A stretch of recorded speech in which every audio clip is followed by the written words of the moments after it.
Hi folks, Serge Guelton speaking, recording a video for the LLVM Developer Meeting Virtual Edition.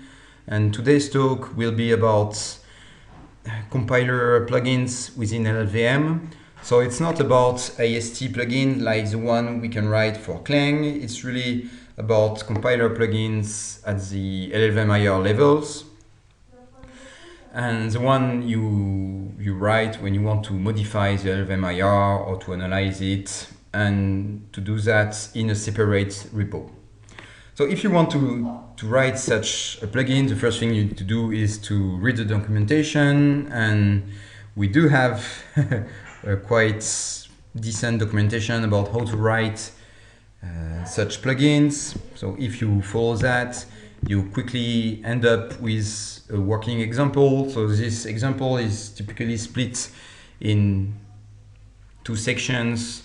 There is the actual code transformation and for using the legacy passmanager layout. So basically you write a class that derives from function pass and implement run and function, just like you would do for in-tree passes, and you do your stuff there. And then there is the second part, which is the registration part. Here you register for opt, and once that's done, you compile it, you generate a dynamic library, and you can use a -load flag from opt to load that plugin, which make some extra option available to opt. And here we call one of these option -hello, which runs the pass on the input bytecode, here hello.bc, and it does the thing. And that may be all, but if that would be the case, there wouldn't be this talk building compiler extension for LLVM 10.0.1 presented by me, a compiler engineer at Red Hat. Because since that LLVM version, we've got a more generic way to write plugins, and that's what I'm going to go through in that talk. So first, if you want your path to be registered as Clang, because end users tend to compile C or C++ code and not LLVM bytecode, then you need this extra registration stuff through the register standard passes class. You specify an extension point. Here it's early as possible. Then you create your path and register it into the pipeline. Then you've got this quite tedious command line to write. It's tedious because you need to manually specify where your plugin lies and use this -xclan to pass these internal flags to the driver. And then when you call -01, early as possible is an extension point of -01. So your path will be called at the beginning of the pipeline, and Clang will compile the C code, generate LLVM bit code, run your path as part of -01, and you're done. If you want your path to be run with the new passmanager, which is not the one used by Clang as part of LLVM 10 release, then there are a few very nice examples in this repo. So the good thing here is that the repo is being automatically tested, so you're sure that the examples here are actually working with LLVM 10. And you've got plenty of examples of out-of-tree passes compatible with both new and old passmanager. So here basically you put your IR modification or IR analysis here. As there is no return status, it's just an inspection of the IR. You put your code here, and then you've got this class that performs all the analysis interaction, and which calls the run free function. And then you've got in the second section of the file this registration of the path for the plugin mechanism. And that's it. You can even, thanks to the run free function, make it compatible with both new and legacy passmanager, because you just need to call the free function from legacy pass manager compatible pass, and that's how passes are structured nowadays within LLVM. But once you've written this pass that is compatible with both pass manager, you want users to use it. They can use it through opt and clang, but only through the LLVM version you used to compile your dynamically loaded pass. That's a strong requirement, and that's maybe an issue. So one way out is to maintain several branches for several versions of LLVM, or only maintain the latest compatibility with the latest version of LLVM. But that's up to you, your user, to adapt to your choice. Your users also need to type a lot of lines when they call your passes, because they need to register each passes that you made available through dynamic library. So it's not super user friendly compared to a regular compiler flag. That's probably why people who do pass extension first try the plugin approach, and then they end up going in tree. That's what I did when I was an employee of Quark's Lab working on the Epona compiler. We ended up forking LLVM and made all our passes in tree so that they could transparently be used by our users.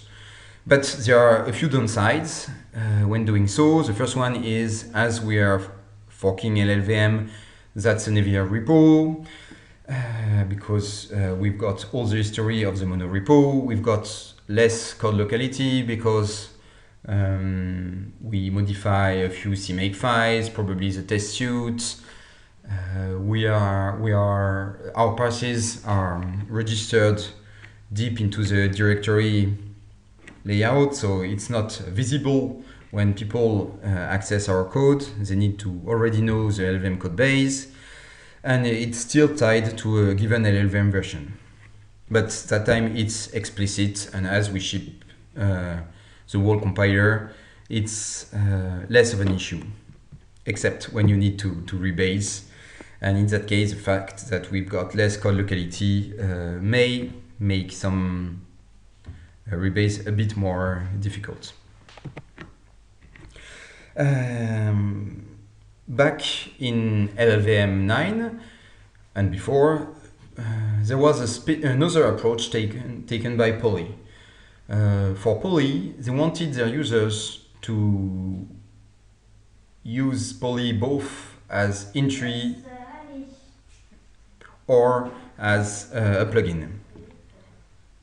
To achieve that goal, they had their separate Git repo, which is a very nice property because all the Poly code was in that repo.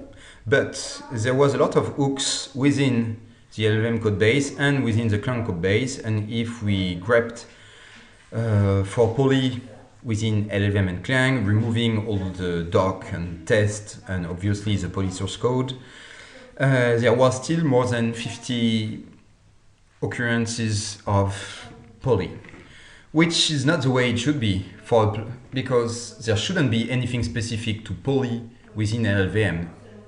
That's normal the other way around, but LLVM should be totally independent from Poly. That wasn't the case. So the approach we took was to generalize the approach from Poly and replace all the mention of Poly by some generic code that would make Poly just an example or just an instance of this generalized approach, so that other projects with the same needs as Poly, that is, I have my own Git repo, but I still want to be built within LLVM statically, could be used, and not giving up the dynamic approach, because it's useful when you start your project. So to do that, we modified the CMake file and some parts of the C++ file to have a generic infrastructure, but as it's just a generalization of the Poly approach, it's still built on existing components or aspects of LLVM, so it still relies on the plugin infrastructure using the exact same registration mechanism. It's compatible with out-of-tree layout and the enable projects CMake flag. You can, just as for poly, you can configure whether you want in-tree, statically linked, or dynamically linked approach. And it's totally compatible with LLVM config and with LLVM dilib liblvm. So there is an example in tree of such a pass. It's called by within the example directory. So the nice property is that from a pass developer point of view, there is almost no change in the C++ code compared to an existing plugin. The only thing you need to do for the new pass manager is to guard the get pass plugin info function definition by this kind of macro, so that if you link several plugins within LLVM, there won't be any conflict, and anyway it's not a pass plugin anymore if it's linked in, so it does make sense semantically. Otherwise, no change. Your pass is still written the same for both dynamic loading through opt and clang, and you still write the new PN and old PM code. That's the same. At CMake time, we made available a new CMake function, add LLVM pass plugin, with first argument being the name of the plugin and then the source of the plugin, and all the other optional arguments are the same as add LLVM library. It's a regular library, there is nothing super strange here, but thanks to that function call, there will be a new flag available at CMake configuration time. So in that case, it's LLVM by link into tools, which could be either 1 or 0, on or off. And if it's set to on, then you end up with something built in LLVM and clang. And if it's set to off, you end up with dynamically loadable libraries. And that's it. So it's meant to be relatively user-friendly, and it's the way we've been doing that is using the LLVM components mechanism. So an LLVM component is, for instance, support or transforms. So that's a set of object files grouped as a component within LLVM, and then depending on your CMake settings, you link all these components within the LLVM dynamic library, or you have archive file for each component. And now we've got a new component. Let's imagine we did not specify poly as an external project. In that case, if we list through LLVM config the components of LLVM, we've got this extension component. Actually, it's not doing a lot of things. If you check at the libs involved into that component, you've got extension, which only provides placeholders for existing plugins. So in that case, it will be almost empty. And then you've got the support libraries that almost all components have. And that's it. If you specify poly as an external project, but you don't want it linked into the LLVM tools, then, well, there is nothing changed, because you will build only dynamically loaded libraries for poly. So the existing LLVM components are not impacted at all. But if you specify link into tools on, then the CMake magic will make poly, or at least the poly, or more specifically the poly library, part of the extension component. And the nice thing with that approach is that it makes everything compatible with the LLVM dilib, because as the LLVM dilib is just an aggregate of all components, it will aggregate the extension component and thus poly. So semantically, for users of the LLVM dilib, if your passes are linked into LLVM, they are part of LLVM dilib just as any other passes. And if you have some CMake specifics that needs to depend on a specific component, then you can depend on the extension component and you will get all your passes as part of this component. So that's what I did for LLVM 10. If poly is linked in, it's part of the LLVM library. If it's not part of the LLVM library. Let's take a small look into how that has been implemented at the CMake and C++ level. Basically, when you register, when you statically register a pass through the LLVM function we saw previously, this tells CMake to generate a specific header and to populate it with the name of your passes, and then spread over Clang and LLVM code. There is this X macro that you can call handle extension, and then you include the CMake generated extension.def file, and it will expand to each existing plugin. So what we did to implement that mechanism is basically whenever there was some mention of poly, we replace it by this kind of code, which is generic with respect to the name of the plugin. That indeed make our implementation much easier to do.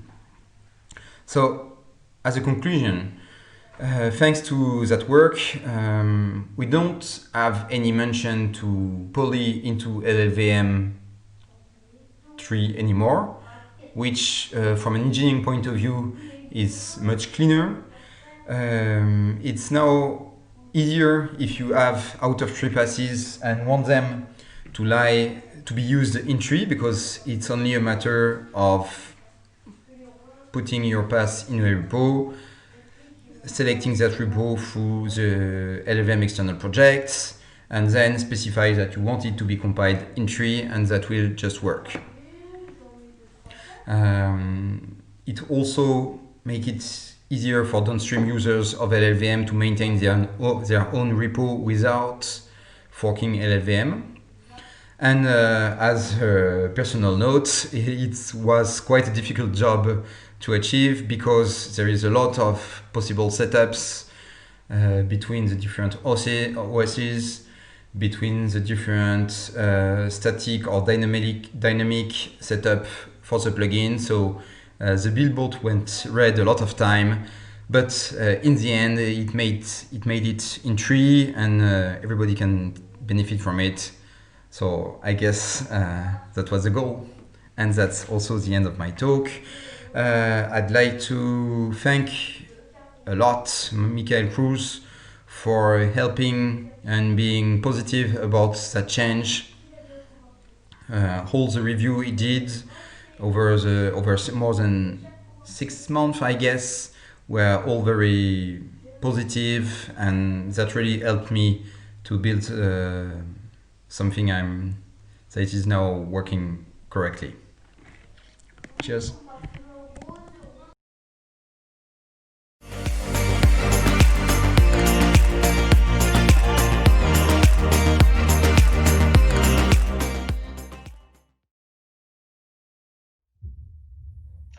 Thank you, Serge, for the great talk and for working on generalizing the pass mechanism for other users than poly. Full disclosure here, as Serge mentioned, I reviewed most of his patches, so I'm not impartial here. You may also notice that Serge is frozen at the moment. We had some technical problems with this video, so you can only see a statically linked version of Serge here. So let's go into this first question. by Grigor. When expect to have a command line options working for out of tree passes with the new pass manager? So I think that the CL opt mechanism works just as usual, whether it's for the new pass manager or the old pass manager for out of tree passes.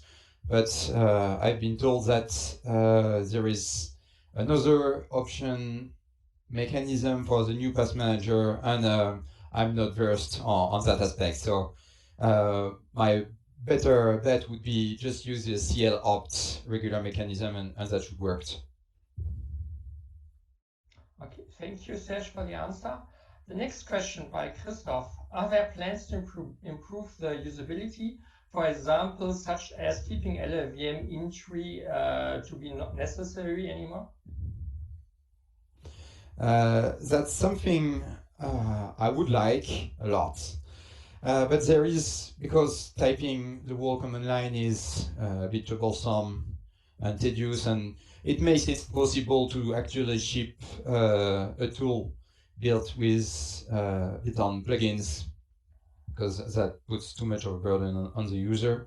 But to achieve that goal, that would mean some directory where Clang or LLVM would look up and automatically load plugins.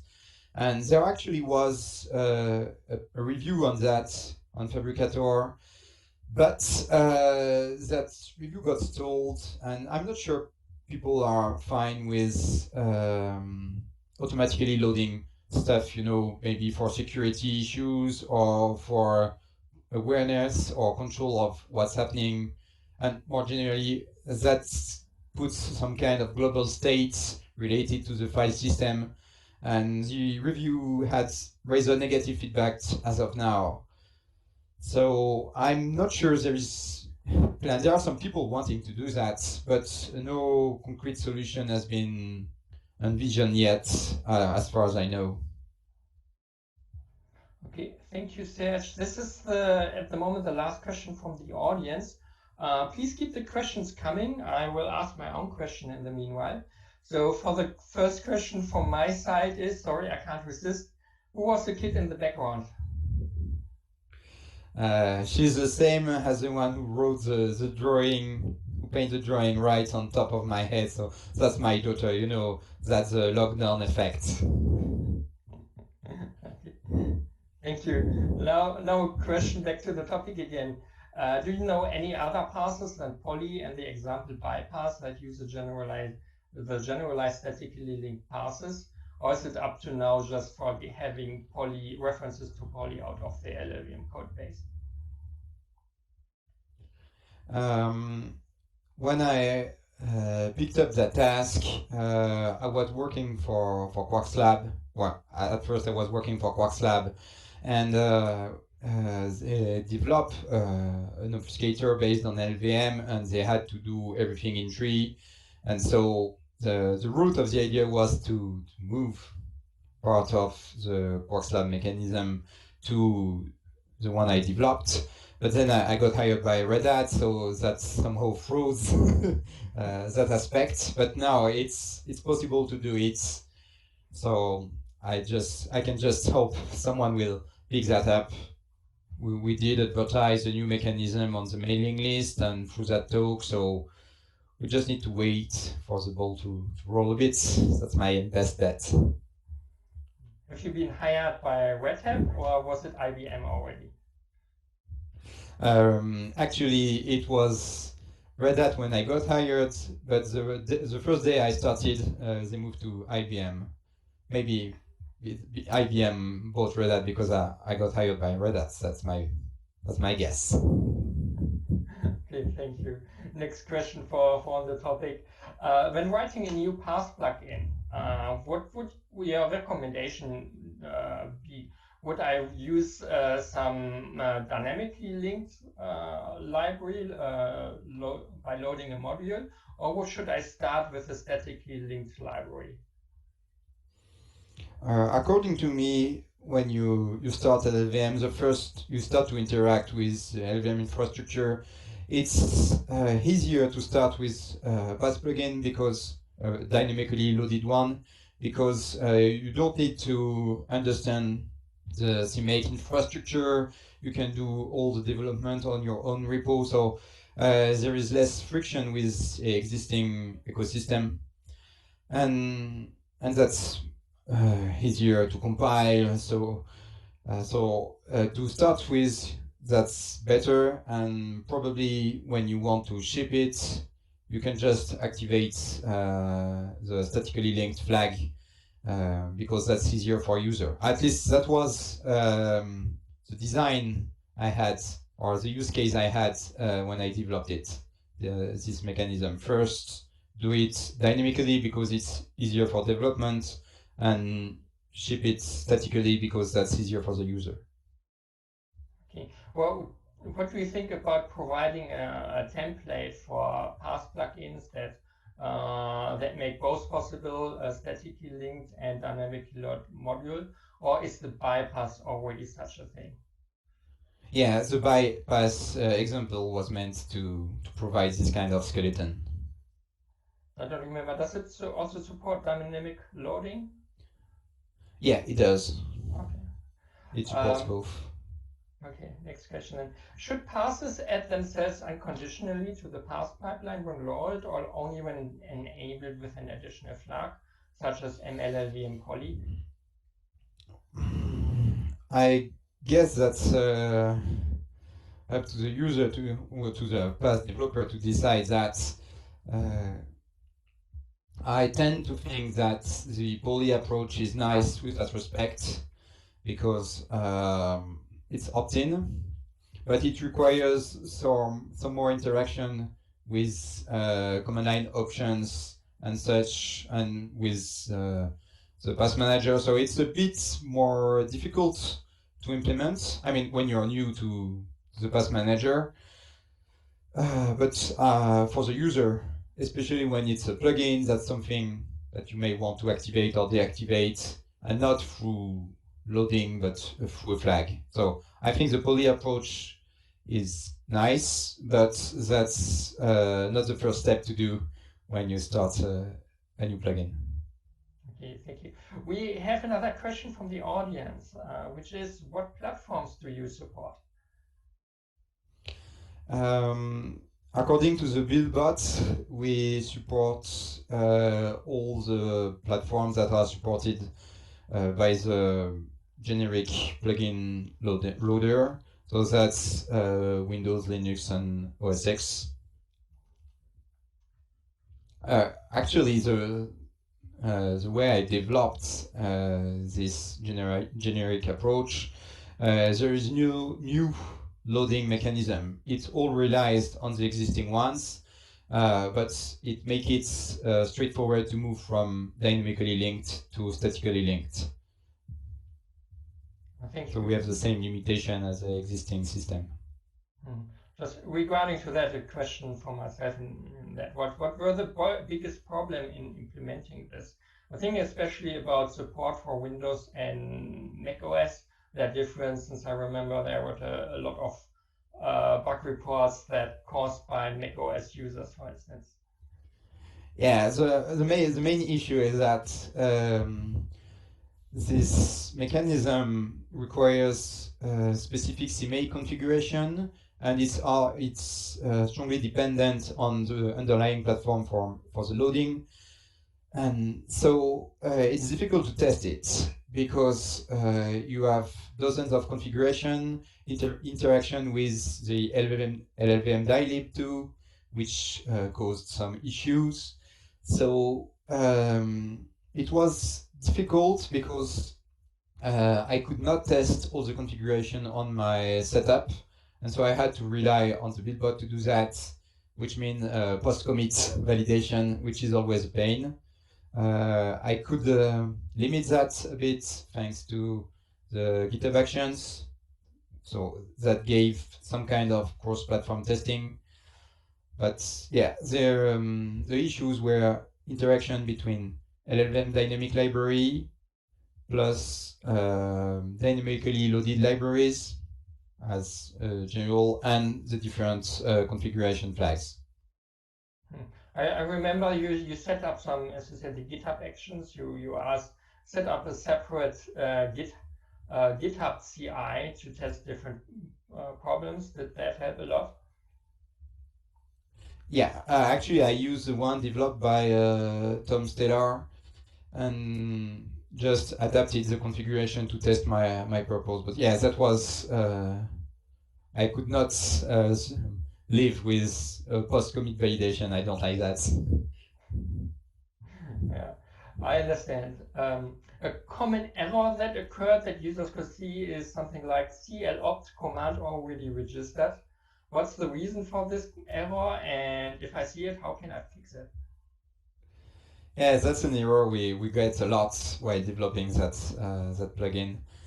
So basically, you get that when so the clopt mechanism relies on static registration of the option. That is, whenever the object or shared object is loaded, it registers itself into a shared map, and if the key is already there, you get this error. So the question you have to ask yourself is, why is my object file loaded twice? And there are several reasons for that. The most common one is, at some point, the same library is loaded twice. And that tends to happen when you see LLVM components as libraries. Because when you develop your own plugin or classes or whatever, if you require some functionality from LLVM, you should link with a specific component. And as a CMake user, we tend to link with libraries. So there is a specific CMake option when creating an LLVM pass or LLVM library, which is link component. And you should use that instead of target link library. And if you use link components, then there is some magic in the LLVM CMake configuration that will pick the right component or link with the LLVM dilib if that's the configuration you chose, and that should do the trick. So basically, don't link explicitly with LLVM libraries and use components, stay within the component framework, and that should help. Thank you. I have one last question prepared. So imagine if you are a Linux distribution maintainer that's shipping LLVM. What would you recommend what they should link in statically in like liblvm and so on? Should they ship the bypass, the polypass, because this creates difference between different Linux distributions depending on what other passes they statically have linked in? So it turns out I'm packaging LLVM for Fedora, so you probably knew that.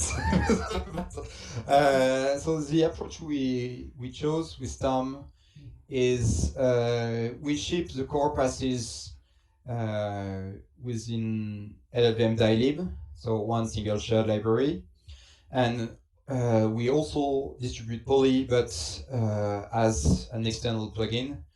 The reasoning behind that is if if the plugin is not used by so many users, it decreases the hard drive footprint of the package. So that's a good thing. You can pick the one you need. So there is a question of granularity within the package. And as LLVM is a dependency of Clang, it's a dependency that tends to be used a lot, so we don't want to ship everything in a bundle.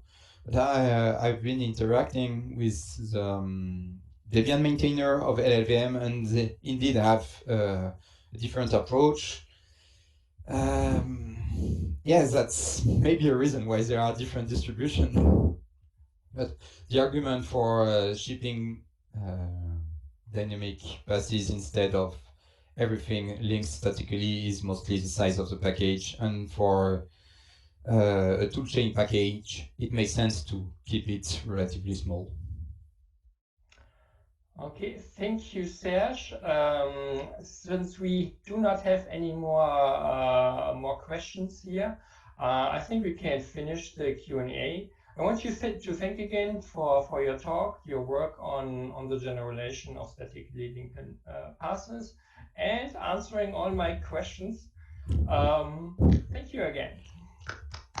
Thanks a lot for all the questions you prepared. They were really interesting ones, and thanks for the audience. Thanks to the audience too. Okay. Then I wish everyone have a good continuation of the LLVM developers meeting.